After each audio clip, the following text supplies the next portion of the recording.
اور یہ نماز ایسی نماز ہے کہ جتنی اللہ تعالیٰ نے مخلوق پیدا کی آسمان اور زمین میں رہتی ہے، یہ سب کے سب اللہ کی تسبیح بیان کرتے ہیں اور ایک قسم کی نماز پڑھتے ہیں۔ اللہ تعالیٰ نے خود سورہ نور میں فرمایا أَلَمْ تَرَ أَنَّ اللَّهَ يُسَبِّحُ لَهُ مَن فِي السَّمَاوَاتِ وَالْأَرْضِ وَالطَّيْرُ صَافَّاتٍ كُلٌّ قَدْ عَلِمَ صَلَاتَهُ وَتَسْبِيحَهُ۔ زمین آسمان کی ہر چیز اللہ کی پاکی بیان کرتی ہے کہ نماز میں یہی ہوتا ہے، اور پرندوں کا خاص نام لیا۔ یہ پرندے اپنے پر کھول کے فضا میں اللہ کی عبادت کرتے ہیں۔ وَالطَّيْرُ صَافَّاتٍ، پرندے اپنے پر کھول کے، ہم گدے پرندہ اڑ کے جا رہے ہیں، اللہ تعالیٰ فرما رہے ہیں وہ تسبیح کر رہے ہوتے ہیں، اس حال میں تسبیح کر رہے ہیں۔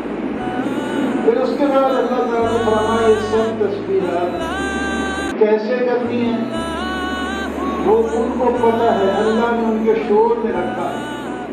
اللہ کی بات کیسے کرنی ہے وہ ان کے شعور میں ہے، تو ہر چیز عبادت کرتی ہے۔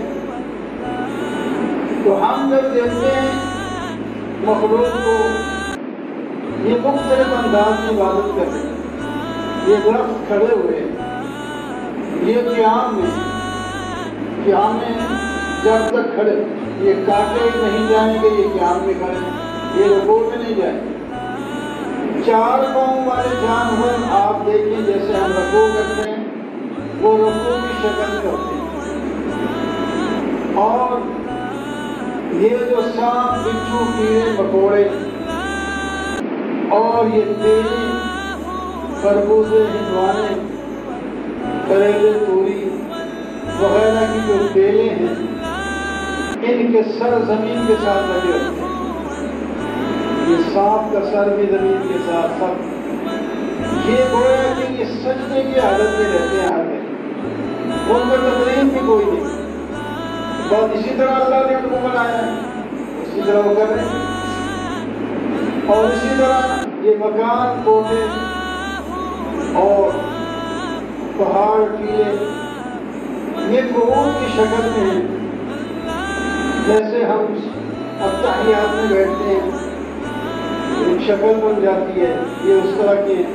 اور خاص کر ایک چھوٹا سا جانور ہے، وہ تو بالکل ہماری عادت ہمارا طریقہ اپناتا ہے، مینڈک کو آپ دیکھیں وہ ایسے نظر آتا ہے جیسا کہ ہم کعبے میں بیٹھتے ہیں۔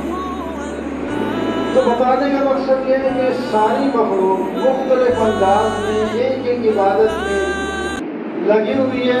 اللہ تعالیٰ نے ہم انسانوں کو اور جنوں کو یہ عبادت دی، تم رکوع بھی کرو، قیام بھی کرو، سجدہ بھی کرو، قعود بھی کرو، تم چند منٹ میں یہ سارے کام کر کے جب واپس جاؤ گے تو ساری مخلوق کی عبادت کا ثواب ملے گا۔ یہ اہم نماز ہے۔